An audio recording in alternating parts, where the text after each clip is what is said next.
Today I'm going to drink a wine. This is one of the many bottles I brought back from Georgia about 2 years ago. I have this friend who lives in the very famous region of Kakheti in Georgia. He inherited his vineyard and winery from his grandfather and continues to make wine in the very traditional Georgian style, using these clay pots buried underground. The locals would call them the Kvevris. Uh, This bottle is from the vintage of 2022, and the grape is called the Kisi. The Kisi grapes are typically harvested in late September or early October. After pressing, the pomace, including the stems, the seeds, and the skins, the whole lot of them, goes into the Kvevri underground to ferment. After a few months, usually in the next spring, uh, the pomace is wrecked. After wrecking, the wine either goes back to the Kvevri underground to age for years, or like in Western Europe, the wine goes to oak barriers in the cellar. Um, this bottle was made precisely using the traditional Georgian style. Um, let's open it.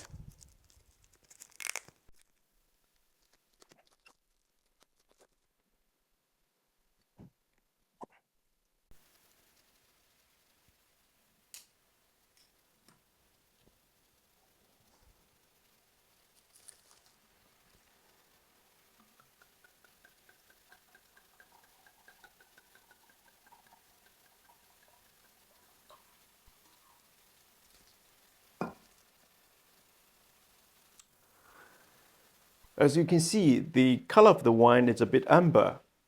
Um, the Kisi grape itself is a white grape, but it's the mixture of the skins and stems and the seeds that gives the wine body such amber color.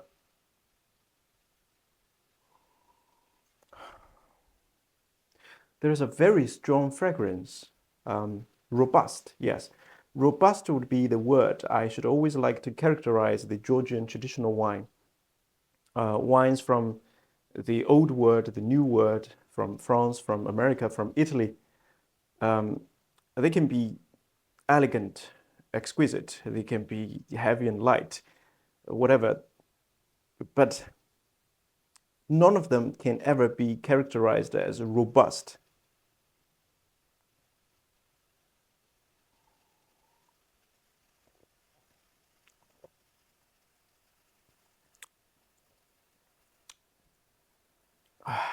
Nice. Um, this is a taste that I know and like. It's um, it's a taste that I'm very familiar with. I think when taking a sip of a glass of wine, one should always be given only two impressions. It's either very good, nice, or it's bad. The taste of the wine is an acquired taste. You grow up drinking a lot of wine from all parts of the world, and then you get to tell whether the wine is good or bad. I suppose it's only the banal and absurd people of the bourgeoisie who would ever try to describe the flavors of the wine using all kinds of words, fancy words. Everybody can tell when the wine is bad, but only a few people could tell whether the wine is good or mediocre. And nowadays, what's more absurd, there are a lot of young people who would pay a great fortune to go through classes uh, and to also take examinations and trying to manage to describe different flavors of the wine. I think it's absolutely preposterous. The only correct attitude towards a glass of wine is either you drink it or you don't.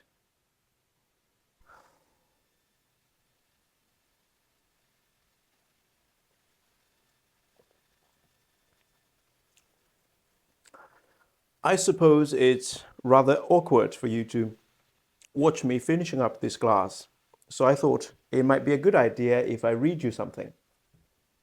I found this little booklet from this shelf the other day.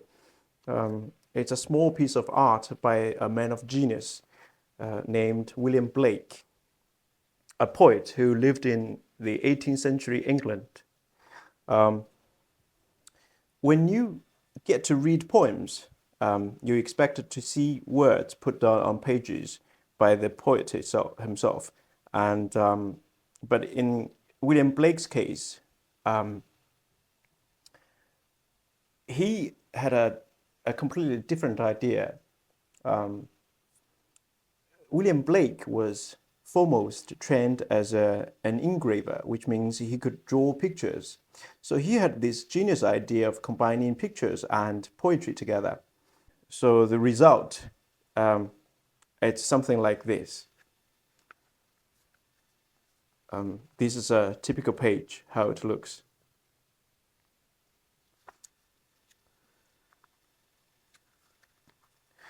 Okay, so I'm going to read you a small piece called Infant Joy.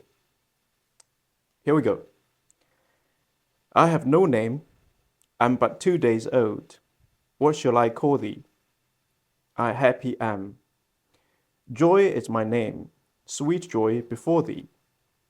Pretty joy, sweet joy, but 2 days old. Sweet joy I call thee, thou dost smile. I sing the while, sweet joy before thee.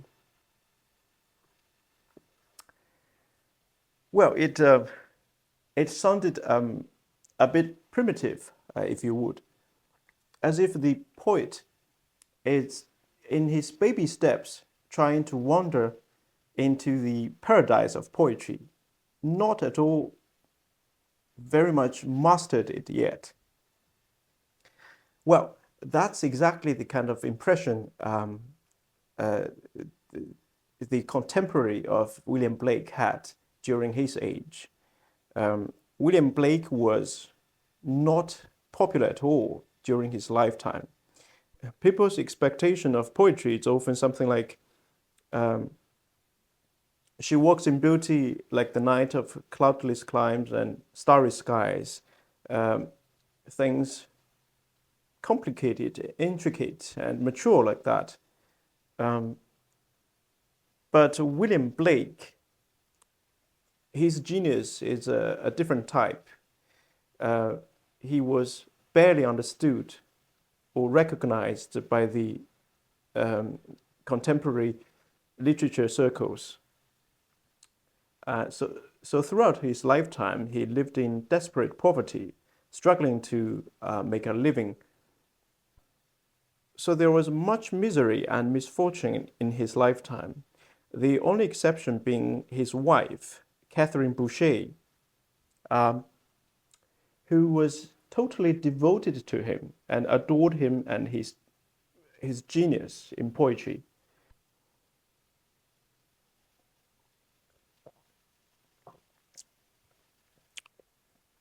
The two were apparently set up for a blind date.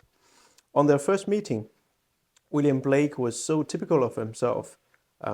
He tried to tell Catherine Boucher about his previous love life,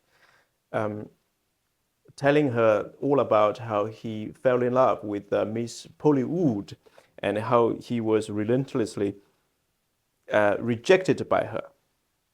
And at the end, he asked, do you pity me? And Catherine responded, oh, yes, I sincerely do. And William Blake replied, oh, on that, then I love you. And Catherine said, well, I love you too. So the two got married. The marriage turned out to be a very happy one.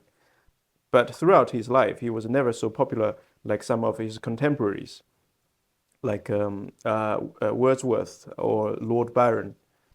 I'm going to read you another one.